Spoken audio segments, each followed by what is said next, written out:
Hi everyone, welcome to Billy Fitzgerald Golf, and tonight I want to talk about simplifying the backswing. And there's a couple things that I see in teaching every day that keep coming up.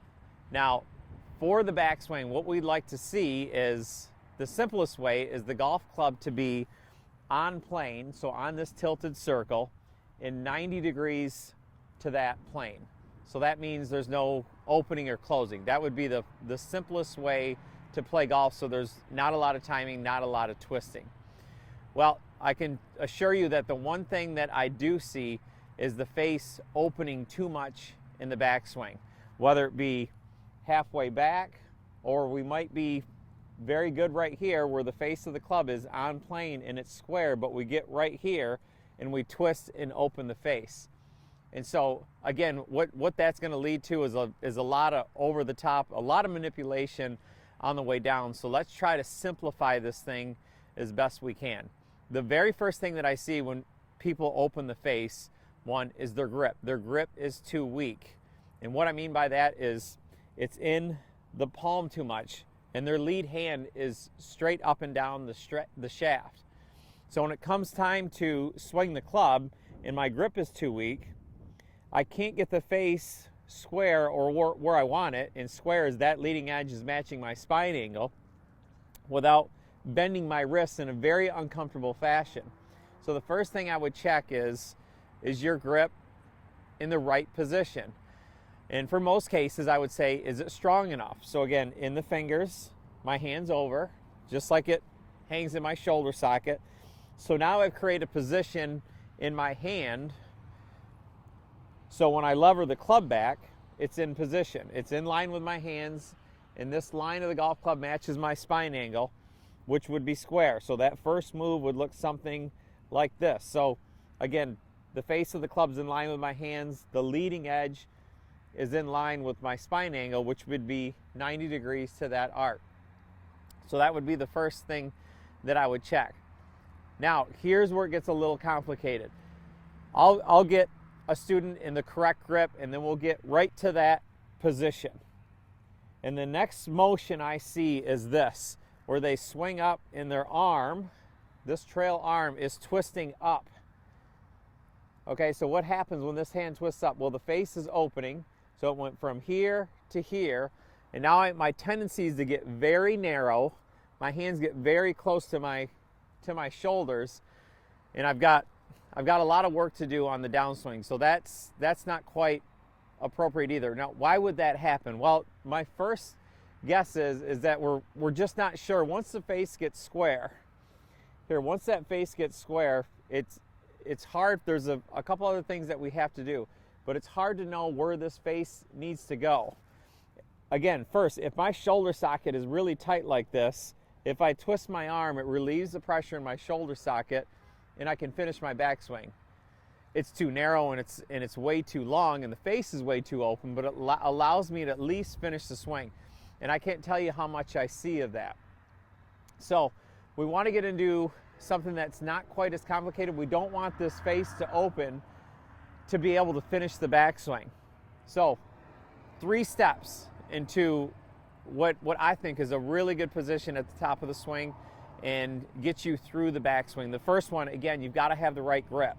So in the fingers and over, and then your right hand goes right on the side here.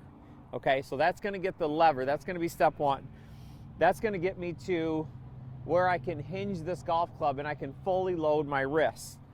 So when I swing back and I fully load my wrists, right, I've started to create this lever. My wrists are fully loaded and the face is square. That would be step 2.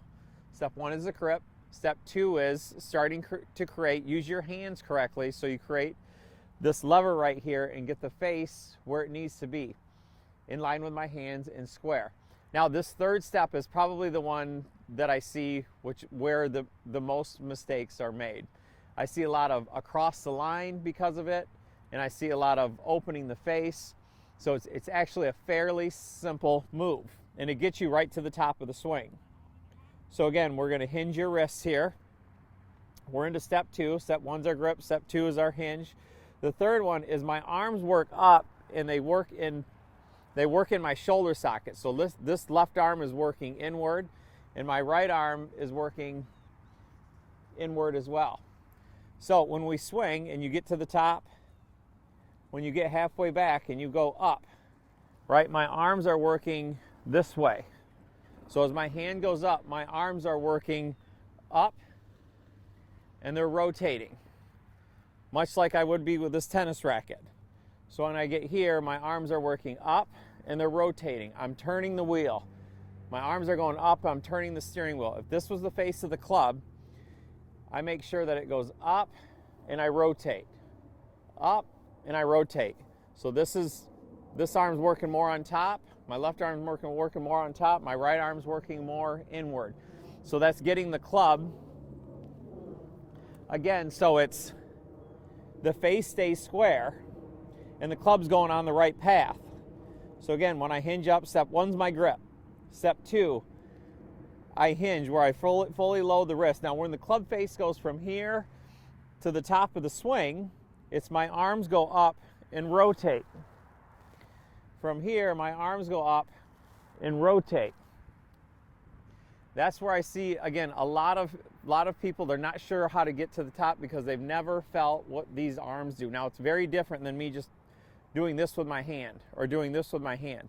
It's my whole arm working in its shoulder socket, which is very different than me twisting the face.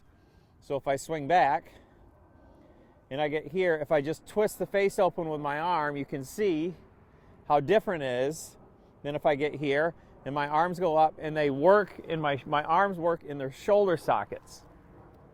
So those are two very different ways to look at that. So what I'd have you do is very slowly hinge the club, feel how your arms work up, and just place the face into the ball. So we get ready to go. You're going to load the face first, so I've got that cup.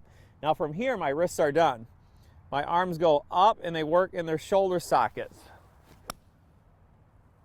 And then hit your golf ball. So you'll start to feel how the club starts to pivot now. Not only is the club working, is the face working correct to the path, but now you start to feel how the club is pivoting up and it pivots down. Those pivots are the club, how the club works on the path. So again, this is all face and path related. One more time, get our grip, get set up. That's step one. Step two, load the face. Okay, so check my face. So the face is good, in line with my hands and square. Now my arms work up. Work up. And I feel how my arms rotate in their shoulder socket. Step two, step three. And then into the ball. So hopefully this uncomplicates a lot that can happen in the backswing. And the better that your backswing is, the better that your downswing, and less complicated that your downswing is going to be. So give this a try. I know there's a lot of questions on grip. How do I get to the top of my swing? What's correct? What are the right feels? And hopefully this uncomplicates it for you and it leads you to some better golf.